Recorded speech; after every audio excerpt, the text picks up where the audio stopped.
accelerate the wheel of Dhamma, subscribe the channel and press the bell icon. सारे लोग रहते हैं क्यों उन लोगों को धर्म का जरूरत नहीं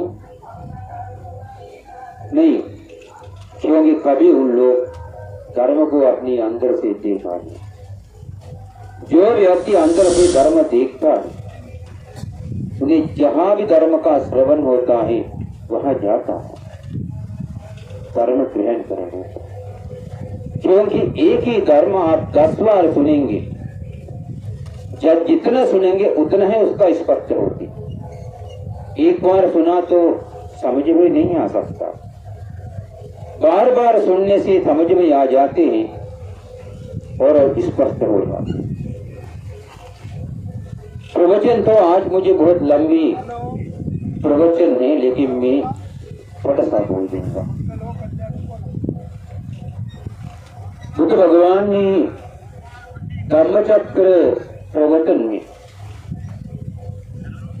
बता दिया, कथमंच भिक्खवे दुखं आर्य सत्य।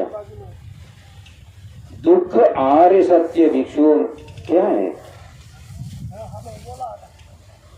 भगवान ने 4 आर्य सत्य का ज्ञान प्राप्त किया। ये 4 आर्य सत्य होता है दुख सत्य, समुदय सत्य, निरोध सत्य, मार्ग सत्य।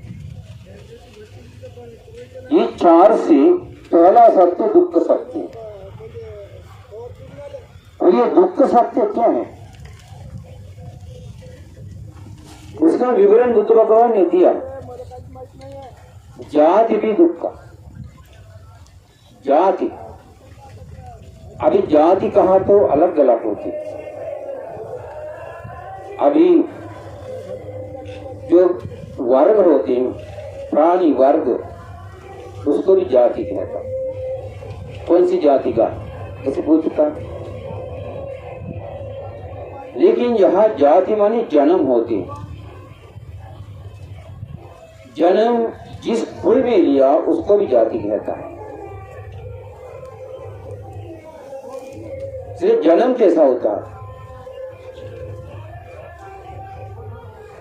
अभी मनुष्य के रूप से हम लोग मातृ गर्भ में जन्म लेते हैं। संसेदज, उपपातिक, जलाभुज, इसी प्रकार भी जन्म होता। फिर ये उपपातिक मानी माँ बाप कोई भी नहीं, माँ बाप से बिना जन्म लेने वाला, उसको उपपातिक होता।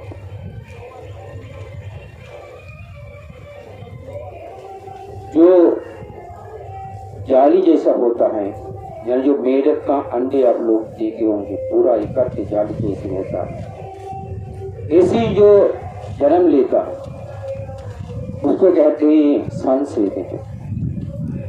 जैसे मुर्गी वगैरह अंडे से जन्म लेता है उसको कहते अंडज। जो पानी इस्तेमाल करके पानी से जन्म होने वाले जैसे मनुष्य होते उसको कहते जलाभुज। फिर इसी अलग अलग आकार से भी जन्म अलग अलग प्राणी के होते हैं। फिर ये जन्म लेने के लिए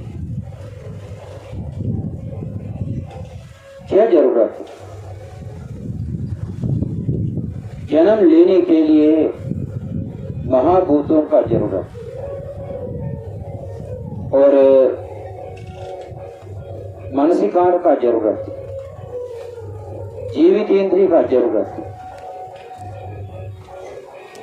लेकिन जो दुनिया में पहला जन्म लिया वो कैसा हुआ?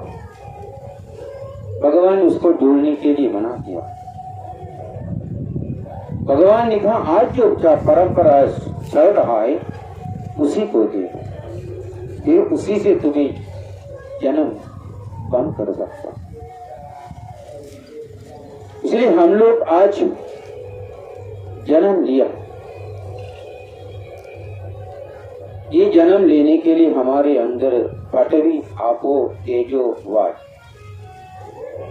ये चार महाभूत हैं। ये सभी जगह पर मिलता है, हवा में मिलता है, वस्तुओं में भी मिलता है, सभी जगह पर ये चार वस्तु मिलता है। फिर इसी चार महाभूतों के प्रति जब मनस्कार आते हैं, मनस्कार क्या होता है? मनस्कार माने पूर्व जीवन में किया हुआ कर्म का विपाक चित्त।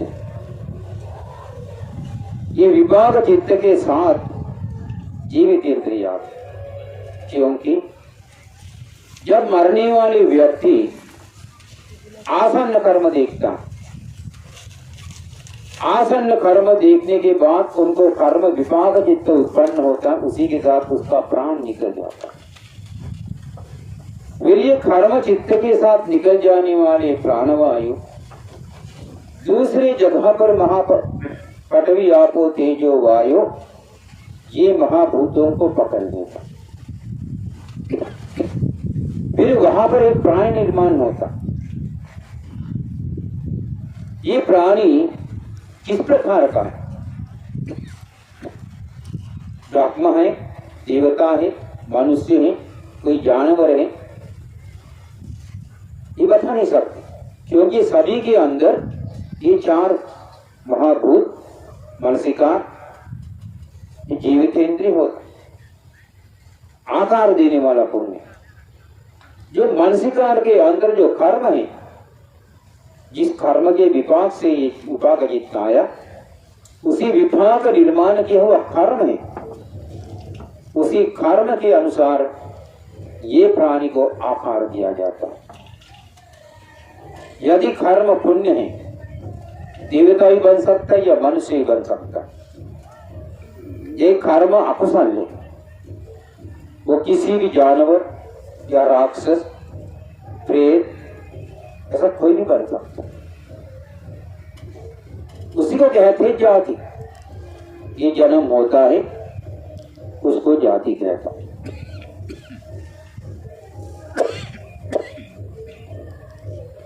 जन्म लेने के लिए हमें कितना स्थान है? जन्म लेने के लिए हम कामलोक में, कामलोक में दो स्थान, सुगति और दुगति। सुगति में 7 स्थान, दुगति में 136 स्थान। ये 7 स्थान की उम्र कम है, वो 136 स्थानों का उम्र बहुत लंबी है। दुगति में 1 सेकंड निकलने के बाद हमारे पूरा जीवन भी खत्म हो सकता है, कभी वहां 1 सेकंड खत्म नहीं हो। फिर ऐसे सेकंड में 60 सेकंड मिनट थे, उसी मिनट से 60 मिनट घंटा है, उसी घंटों में 24 घंटा दिन है, उसी दिनों से 30 दिन महीना है, उसी महीनों से 12 महीना साल है, उसी वर्षों से असंख्य कल्प 5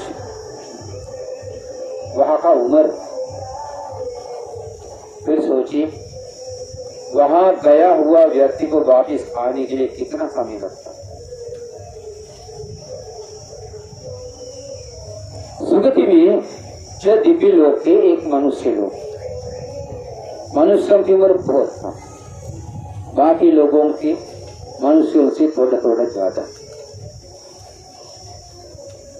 फिर ये स्थानों में सुगति में जन्म लेने पुण्य कर्मों से, दुगति का जन्म अकुशल कर्मों से। सिर्फ हमें कहाँ जन्म लेना, खुद को निर्णय ले सकता। सुगति में जन्म लेना है तो जीवन पर पुण्य करना पड़ता है। दुगति में जन्म लेने के लिए आसान, क्योंकि पाप कर्म स्वाभाविक हो जाता है। कुशल कर्म उत्पन्न करना पड़ता। फिर उसे ये दोनों प्रकार से कहीं भी जन्म ले उसको जाति कहता है। फिर जन्म होने के बाद क्या होती? जन्म से ही शुरू होता है जरा। जरा माने गंदा हो जाता, जीर्ण हो जाता, स्थिति क्षण क्षण पर बदल जाता। इसलिए हम जब मातृ गर्भ में प्रवेश किया कभी किसी प्रकार हालत नहीं थी। अभी आज के इसी हालत में हम कैसा आया? वो जीर्ण होने से, बदलने से, अलग होने से, एक ही आकार में नहीं रहने से ये बदलाव, जैसे विपरीत स्वभाव उत्पन्न हो। अभी ये सिलसिला रुका नहीं है, चलते रहता है। कहाँ तक? मृत्यु तक। मृत्यु होने के बाद ये जीर्ण होना ये जीवन के लिए बंद होता है। फिर भी नहीं, मृत्यु होने के बाद भी इसका बदलाव होते रहता है। आखिर में ये हड्डियां चूर्ण होकर हवा से उड़ जाता है, तब तक बदलाव होता है। इसके बाद खत्म। फिर अगला जीवन जहाँ शुरू होगा वहीं से फिर ये जीर्णता शुरू हो। फिर हम समझना चाहिए हमारे जीवन हर क्षण में बदलते रहता। इसका अर्थ क्या? स्थिर नहीं, अस्थिर। फिर दुनिया में क्या स्थिर है? कुछ मिलेगा स्थिर वाला? नहीं। हमारे चारों तरफ जितना भी फैला हुआ है ये सभी अस्थिर, कोई स्थिर नहीं। फिर ये अस्थिर वस्तु हम पकड़कर मेरा हो जाएगा। कैसा होगा? खुद ही बदल रहा है, वस्तु भी बदल रहा है, तो कैसा होगा स्थिर मेरा? नहीं होता, वही बदल जाता। फिर बदलते जाता है तो ये सब पकड़ लिया तो क्या होगा? ये पकड़ लिया तो दुख होगा, दूसरा कुछ नहीं। लेकिन जब दुख उत्पन्न होने के पहले पकड़ने के बाद व्यक्ति को थोड़ा आनंद प्राप्त होता है, मैंने पकड़ लिया। लेकिन पकड़ लिया तो उसे सुरक्षा नहीं कर सकता, क्योंकि उसके अंदर बदलने का स्वभाव है। फिर बदला जाएगा, टूट जाएगा, अलग हो जाएगा, अदृश्यमान होगा, खत्म हो जाएगा, कुछ नहीं कुछ हो सकता। फिर ये बदलाव हम दिखता है तभी हमें दुख होता। उसी प्रकार आप अपने जीवन में पकड़ा हुआ कितनी भी चीजें आपसे अलग हो चुके हैं, कितनी बार आप रो चुके हैं, बहुत रोए होंगे, बहुत चिंतन किए होंगे, बहुत श्वास निकाल दिए होंगे, कभी कभी बेहोश भी हुआ होगा। कितना दुख जिंदगी में आए होंगे। क्यों? कारण वही ना, जो मेरा नहीं है वो हमने मेरा करके पकड़ा। आगे भी हम मेरा करके पकड़ते जाएंगे जो मेरा नहीं होने वाली चीजें, तब भी वही हालत। उसको कहते जरा। जरा दुख, जरा से दुख उत्पन्न होता, जीर्ण होने से। व्याध भी दुख को, जो ये शरीर बदलना शुरू हो गया, बदलते रहता तो क्या होता है? व्याधि। व्याधि माने बीमारियां। भगवान ने शरीर के बारे कहा रोग नित्यं पभंगुरा। ये शरीर बीमारियों का गुहा है, अड्डा है। क्यों? ये शरीर में हम शुरू में कहा महाभूत, पृथ्वी, आपो, तेजो, वायु। इसके अलावा खून में कफ है, वायु है, अभी हम खाना खाते हैं, उसी खाने में ये चीजें कुछ न कुछ खराब हो जाता, या पटरी खराब होगा, आपो खराब होगा, तेजो खराब होगा, वायु खराब होगा, पित्त खराब होगा, फूल खराब होगा, इसी प्रकार कुछ न कुछ खराब हो सकता है।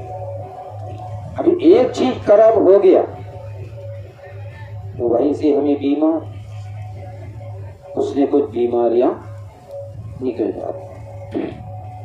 और भी ये पटवी अधिक हो गया तो हम बेहोश पड़ जाता, लकड़ी जैसा हो जाता। आपो अधिक हो गया तो पीनस कहता है, जुकाम कहता है, नाक से बहना शुरू होता। और गर्म अधिक हो गया,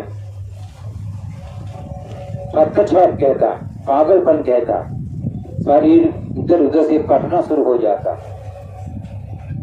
और वात खराब हो गया, वात अधिक हो गया तो शरीर में सूजन होना, दर्द होना होता। इसलिए ये चारों को बराबर रखना पड़ता है। खाने पीने रहन सहन सभी चीजों से ये चारों को बराबर रखना। और इससे अलावा जो खून है, कफ है, पित्त है, उसे भी सुरक्षा करना पड़ता है। खून कभी कभी ये श्वास से, धूल से, खाने पीने की चीजों से खराब हो सकता है, आश्रय करने वाले लोगों से खराब हो सकता है। और कफ और खाने पीने वाली चीजों से होता है। पित्त भी उसी प्रकार होते, ये खराब होने से बीमारी। इसलिए भगवान ने कहा बीमार होने के लिए बड़ा आसान नहीं है शरीर, उसके लिए आवश्यक वक्त वहां मौजूद है। इसलिए बीमारियों को हटता, कोई बीमार पड़ गया कहा तो कोई अजीब बात नहीं है। अजीब बात तो कोई बीमार नहीं पड़ा कहा तो वही अजीब बात होती है। क्योंकि जहां बीमार होने के लिए सारी चीजें मौजूद है तो व्यक्ति बीमार नहीं पड़ता, ये अविश्वसनीय बात होती। तो बीमार होना ये सच है, विश्वसनीय है। बीमार नहीं होना कहा तो बड़ा पुण्य। बकुल बनते को कोई बीमार नहीं थी, 12 साल में एक बार तो एक छिंग निकल जाता था, उतने बीमार थे। क्यों बीमार क्यों होते? बीमार इसलिए होता है प्राणियों का हिंसा करता है, प्राणियों का हिंसा करता। प्राणियों का हिंसा कैसे होती? आपने चिड़ियों को पकड़ते, तोते को पकड़ते, दूसरों को पकड़ते, उसका पंख काट डाल देता, छोटी सी पिंजरे में उसको बंद कर देता, उसकी स्वतंत्रता पूरा खत्म कर दिया। उसको जो जो चीजें खाने की इच्छा है वो आप नहीं देता। एक मिर्ची का टुकड़ा या दूसरा कुछ टमाटर, ऐसी कुछ थोड़ा देता है। उनको मनपूर्वक कहीं जाके नहाने के लिए, पानी पीने के लिए नहीं मिलता। बाकी प्रत्येक जंगल में घूम फिर के मनपूर्वक खाना खाते, इसको नहीं दिया, नहीं मिलेगा। फिर उसका हिंसा होता है कि नहीं? प्राण हिंसा कर रहा है, फिर उसी का नतीजा आपको बीमार कर देगा। इसी प्रकार हम कई चीजें, कई प्राणियों को हिंसा करते रहता, उसका विपाक हमें मिलता। हम दूसरों को भी बीमार करने के लिए प्रयत्न करवाता, गुस्से से, उससे भी परेशानी आती। जो दूसरों के आंख पर गंदी पानी फेंकता है, गरम तेल फेंकता है, उन्हीं को कुष्ठ रोग से कमी नहीं होती। इसलिए चुल्लकामयी बांग सूत्र में, तृतीय सूत्र में एक के कर्म का क्या क्या विपाक है, बुद्ध भगवान ने सुना। इसलिए व्याधि, बीमारियां आता नहीं है, हम निर्माण करवाता। अभी स्वाभाविक रूप से जो सब्जियां हमें मिलता, हम उसे देर तक रखने के लिए वो दवाई लगा देता। फल फ्रूट में सभी चीजें ये दवाइयां जहर होता, वो खाने से बीमार।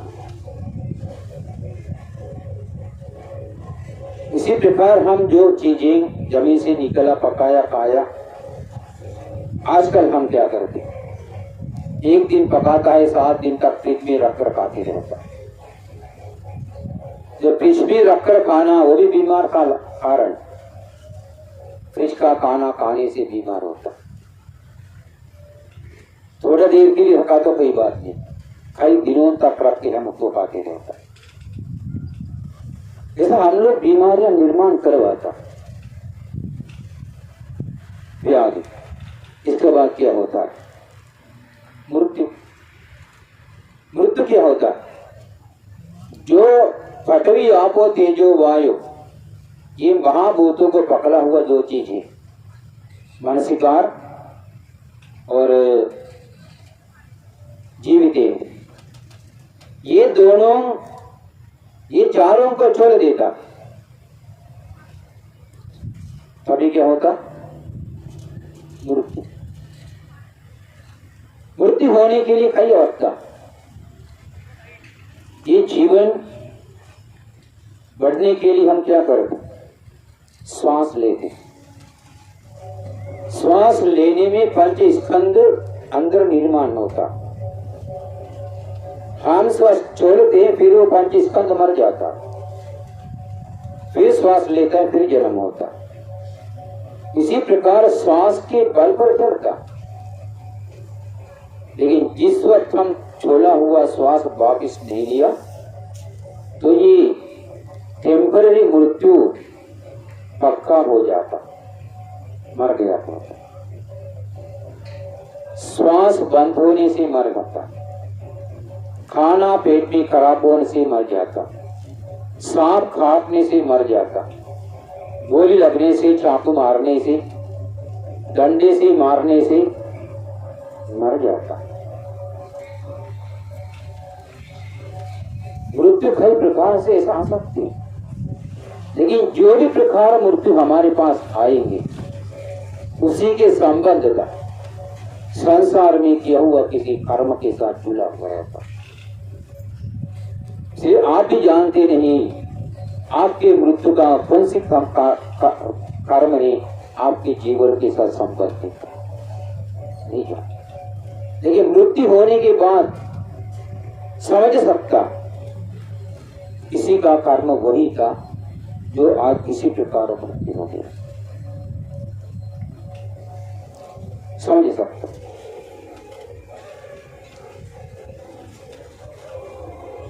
एक महिला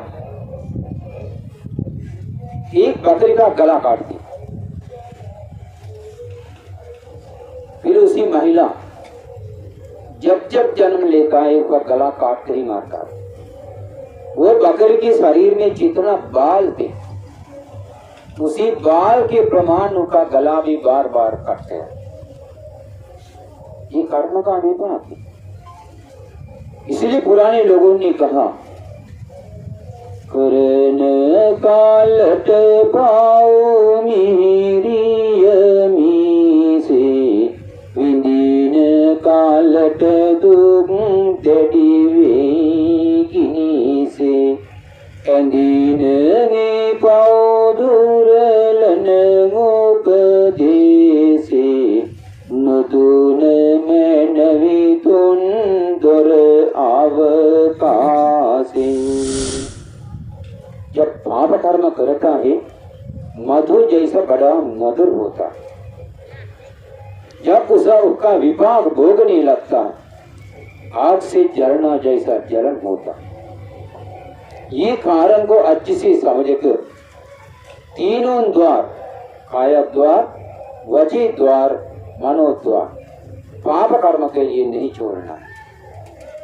ये तीनों द्वार से सिर्फ पुण्य कर्म करना है, पाप कर्म नहीं करना।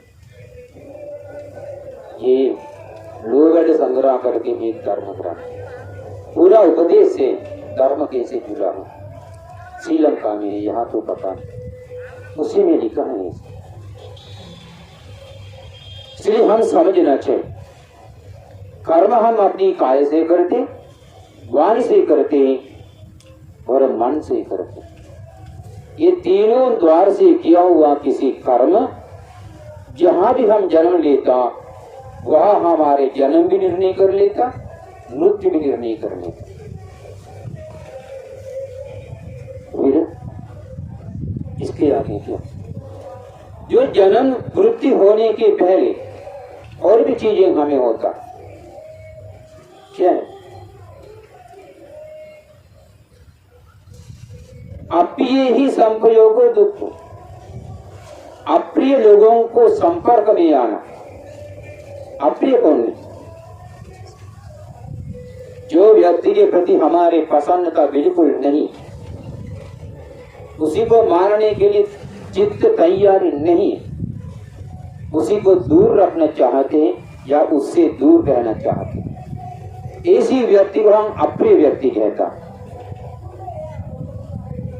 मानी स्वभाव से वो गंदा नहीं है, कोई अच्छी व्यक्ति भी किसी को अप्रिय होता, खराब लोग भी किसी को अप्रिय होता, गंदे गंदे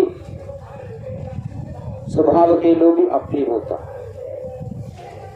ये अप्रिय व्यक्ति जो दूर रखना चाहते, वो अपने साथ में बैठने लगा तो कैसा लगेगा? वो दुख है। जिसको भगाना चाहते वही पास में, इसलिए अप्रिय ही संयोग दुख, अप्रिय लोग संपर्क में आना दुख होता। प्रिय ही विपयोगो दुख, अभी प्रिय लोग हैं, पास में रखना चाहते, छोड़ना नहीं चाहते, लेकिन कभी कभी छोड़ना पड़ता, फिर ये छोड़ने से बड़ा दुख उत्पन्न होता। ऐसा उदाहरण हम देने की जरूरत नहीं। आप लोग बचपन से जानते हैं कौन सी को प्रियता, कौन सी को अप्रियता। प्रियों से दूर होने से क्या क्या दुख होता, माँ बाप से अलग होने से, पति पत्नी से अलग होने से, पत्नी पति से अलग होने से, और बाल बच्चे माँ बाप से अलग होने से कितना कितना दुख परेशानी होता, ये प्रिय लोगों से दूर होने से ये दुख है। और यम पिच्छम नलपति, ये दुनिया रंगी बिरंगी है, निर्माण होने वाले वस्तु अनेक है। बाजार में गया तो बहुत सुंदर दुकानों भरभराट बाकी बहुत सारे वस्तु, ये सभी देखकर मन में आता है अरे ये हमारे पास है तो अच्छा है, लेना चाहिए, लेकिन पॉकेट खाली, लेने की इच्छा है लेकिन लेने की शक्ति नहीं। फिर इच्छा है तो ले नहीं सकते, उसको कहता है यम इच्छा लगती काम पे दुख, इच्छा वस्तु नहीं मिलना दुख होता। फिर दुकान में देखा पैसे नहीं है, मन में धारण करके घर तक उसके ऊपर सोचते सोचते जाता, फिर उतना नहीं है। भगवान ने कहा जन्म लिया हुआ व्यक्ति जो छोटे हैं, बहुत छोटे हैं, उसी को देखता, देखने के बाद उसी की स्थिति बड़ा दुखद है। उसको भूख लगा तो कह नहीं सकते, बीमार है तो कह नहीं सकते, पैर है तो चल नहीं सकते, हाथ है तो कुछ काम नहीं कर सकते, मुंह है तो बोल नहीं सकते, आंखें है तो देख नहीं सकते। इसी प्रकार बड़ा दयनीय स्थिति है जो छोटे बच्चों की। उसी को देखकर बुद्धिमान व्यक्ति सोचते हमको तो ऐसा फिर से नहीं होगा, लेकिन होता है। बीमार व्यक्ति को देखकर सोचते मुझे बीमारी नहीं आना चाहिए, लेकिन विश्व नहीं होता। इच्छा तो है नहीं बीमार होने, फिर भी बीमार पड़ जाए। बुढ़ापन आना कहीं नहीं चाहते, जवान में रहना बहुत चाहते, लेकिन बुढ़ापन में आता इच्छा से भी ना होता, दुख होता। मरना कोई नहीं चाहते हैं, मरा हुआ व्यक्ति को देखकर समझता मुझे नहीं मरना, फिर भी मरना पड़ता। इसी प्रकार जो इच्छा है वो पूरा नहीं होता, नई इच्छा वही होता, फिर उसी से दुख। प्रिय लोगों के अलग होना दुख, अप्रिय लोगों संपर्क में आना दुख। जो चाहते वो नहीं मिलना दुख, जो नहीं चाहते वो मिलना भी दुख। इसलिए भगवान ने इसी प्रकार दुख कहा। ये सारी अपना जीवन में जितना भी अभी कहा सभी इसी जीवन में ये सभी दुख है।